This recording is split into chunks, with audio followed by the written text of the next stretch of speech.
Peace FM. À la découverte du site archéologique d'Agwengweto, un village sous terre depuis le XVIIIe siècle.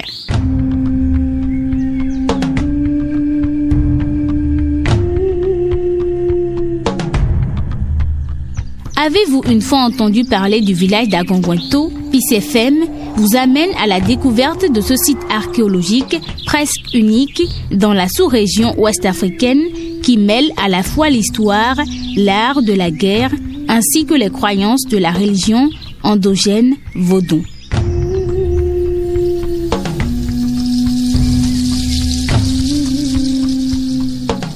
À l'occasion des travaux de construction d'une rocade par une société danoise, le village souterrain d'Agwengweto est un site archéologique du Bénin situé dans la commune de Boikon, département du Zou.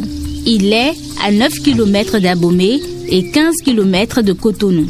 Luc Setonji Atrokpo, ancien maire de Boikon. C'est en 2008, alors que les Danois étaient en train de travailler. Et c'est fortuitement qu'ils sont tombés sur de gros trous qui a retenu leur attention.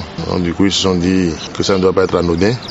Les fouilles ont donc commencé et c'est là qu'il s'est révélé qu'en réalité, c'est d'un village souterrain que nos aïeux ont utilisé pendant la guerre, pendant les différentes guerres contre le colon. Et lorsque vous faites la découverte de cet endroit, vous constatez qu'en réalité, l'histoire béninoise est très riche. C'est vrai, nos aïeux n'avaient pas les missiles, mais ils avaient quand même leur manière de se protéger. Et ils pouvaient partir d'un village à un autre sans sortir. C'est assez ingénieux. Je pense très bien que ça fait partie des richesses culturelles et historiques du département du Zou et de la ville de Boikon.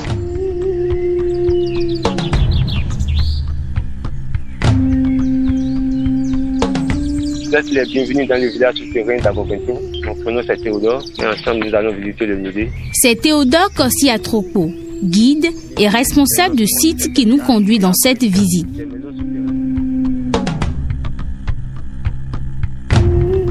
Le village d'Agwengweto est un musée à ciel ouvert abritant 56 maisons souterraines sur une superficie de 7 hectares. Il est communément appelé Arwando et est constitué d'une série de caves faites de sols ferrugineux tropicaux. Les caves, situées à 10 mètres de profondeur, ont été érigées depuis le XVIe siècle sous le règne du roi Dakodonou et ont servi de refuge à des guerriers. Théodore Kossi Atrokpo, guide et responsable du site. Le musée fait environ 7 hectares et abrite des maisons souterraines que nous appelons en fondé Arwando, Arwan, qui veut dire guerre, et Do qui veut dire faux. Parce qu'il y a plusieurs types de maisons souterraines. Donc il y a plusieurs types d'abris souterrains, notamment 3. Donc nous avons un seul type ici que nous valorisons. Et il y a 56 de ces Arwando sur une superficie d'environ 7 hectares. Ces Arwando avaient servi de cachette et de stratégie de guerre. Et compte tenu de la datation des vestiges retrouvés lors des fouilles archéologiques, on situe l'histoire entre 1711 et 1742. Il rappelle les circonstances de la découverte de ce musée. La découverte de ce musée a été fortuite en 1998 par le roi du Danemark lors de la construction de la route appelée la voie du contournement, qui a été prévue au fait pour désengorger le trafic au cœur de la ville de Boikon, parce que les gros porteurs quittaient le Mali, le Burkina, le Niger pour aller au port autonome de Cotonou, passaient au centre-ville et causaient beaucoup d'accidents. Donc c'est en faisant le tracé de cette route que l'une des grandes machines qui déballaient le chemin s'était affaissée avec du soleil de la surface de la terre. Donc quand les Danois sont venus retrouver la machine dans le trou, évidemment les autochtones étaient venus par curiosité et puis petit à petit, donc on ne sait pas parler, ce sont des Arwando qui avaient servi pour nos ancêtres venir voir un tellement dans la zone que les Danois ont dû arrêter les travaux pour faire une étude du sol et délimiter là où il y a ces souterrains actuellement pour poser la route là où elle passe actuellement. Ce village souterrain, mêlant histoire, biodiversité et artisanat, est un site unique en son genre qui fait découvrir un aspect dominant de l'histoire du Dahomey. Il fait partie d'un ensemble de 1600 maisons éparpillées sur le territoire d'Abomey. Toutes les maisons font 56 actuellement dans le musée. Et les 56 qui sont ici font partie d'un ensemble fait depuis 1600 qu'on a recensé dans toute la région. Ça ne veut pas dire que c'est seulement ici dans le musée qu'il y a des Arwando. Tout juste au-delà des limites naturelles des Barbelés, il y a encore d'autres Arwando dans la zone d'ici jusqu'à Canan. Donc jusqu'à Abomey, donc on a recensé en 98 plus de 1600 et depuis il y a 3 ans on a encore découvert au moins une cinquantaine, je ne sais pas. Donc on ne sait pas exactement combien il y en a. Ces maisons souterraines servent de stratégie de guerre et de cachette pour les soldats du roi Agadia. Elles n'ont qu'une seule entrée pour éviter à l'ennemi d'envahir tout le village souterrain. Les entrées sont donc étudiées pour poser de plus de difficultés aux ennemis. Ce qui fait que pour accéder au trou d'entrée, il faut d'abord passer par des plantes épineuses qui repoussent hommes et serpents.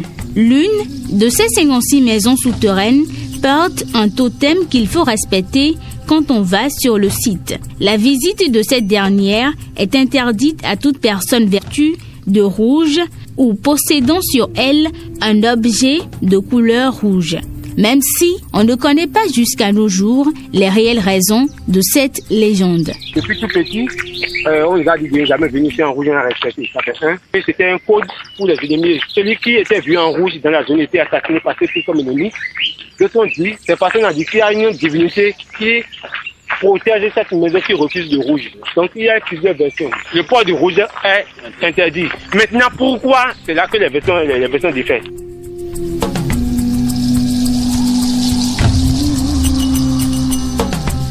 Outre les maisons souterraines, l'on retrouve également sur le site du village d'Agongwento beaucoup d'hôtels. C'est un lieu de culte vaudou toujours utilisé par les populations de la localité. Sur le site se trouve l'hôtel du Vaudou Dan, symbolisant la prospérité. L'hôtel est bâti sous une cohabitation entre un baobab et un fucus étrangleur. Nous sommes ici devant un espace sacré, l'hôtel de la divinité Dan, qui est la divinité de la prospérité dans le panthéon vaudou.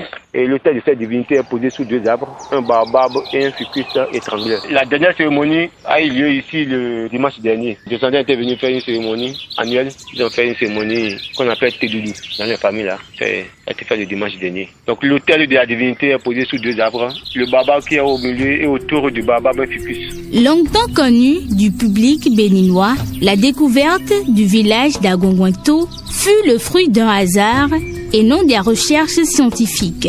Ce village souterrain retrace à lui seul l'histoire du site et celle du culte vaudou du Dahomey.